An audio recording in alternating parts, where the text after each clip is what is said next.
After Prime Minister Narendra Modi's West Asia outreach, India is now hosting Iranian President Hassan Rouhani. The Iranian president landed in Hyderabad earlier today. He will be in the city for 2 days. He will offer prayers at the Makkah Masjid tomorrow and also visit the Golconda Fort and the Sarjang Museum. Connectivity and energy security will be high on the agenda as Prime Minister Modi holds talks with Rouhani over the weekend.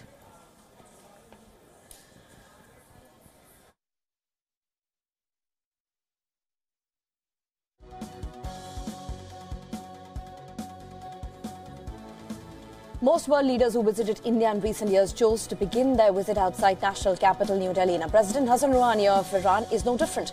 His 3-day state visit to India began in Hyderabad, the capital of India's youngest state, Telangana. Hyderabad is steeped in history with an unmistakable Persian touch, of course, and the foundation of more than 300-year-old Makkah Masjid, where Rouhani addresses a congregation.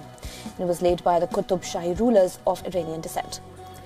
Indian Foreign Ministry says President Rouhani will be accorded a ceremonial reception on Saturday. The Foreign Ministry spokesperson said, I quote, during the forthcoming visit of President of Iran, both sides would review the progress achieved in the bilateral relations and also exchange views on regional and international issues of mutual interest. Now, President Rouhani reaches New Delhi after concluding his engagements in Hyderabad. In the capital, he will meet with President Ramnath Kovind and hold talks with Prime Minister Narendra Modi.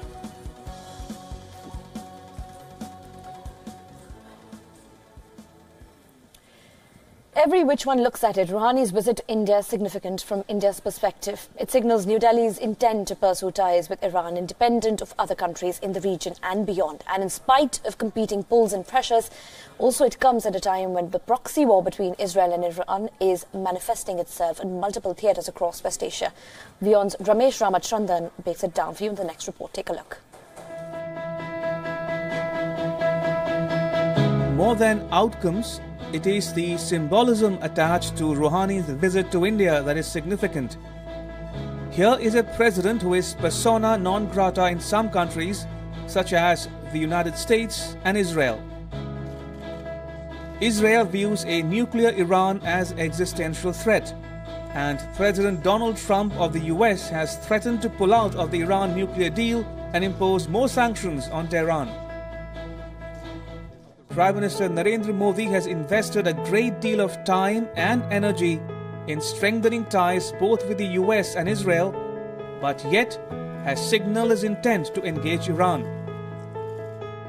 In doing so, Mr. Modi has possibly showcased the best of India's foreign policy dexterity, maturity, and nimbleness.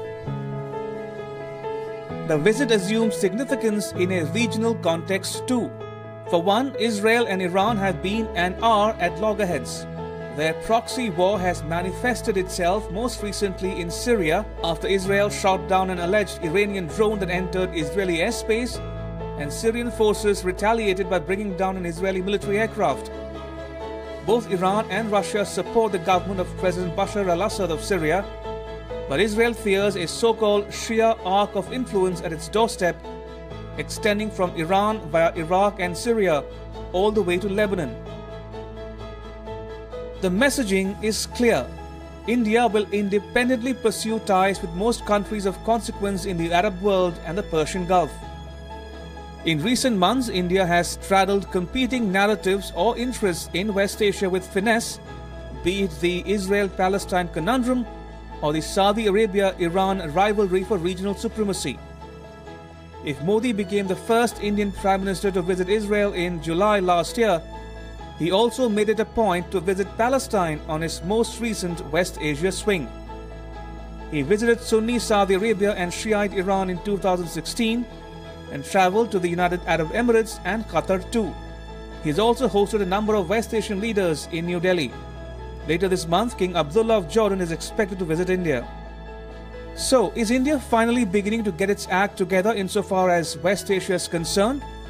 While the jury is out on that one, Prime Minister Modi and his foreign policy team have indicated that his government's neighbourhood first policy is more than just a slogan for them. Ramesh Ramachandran, WION.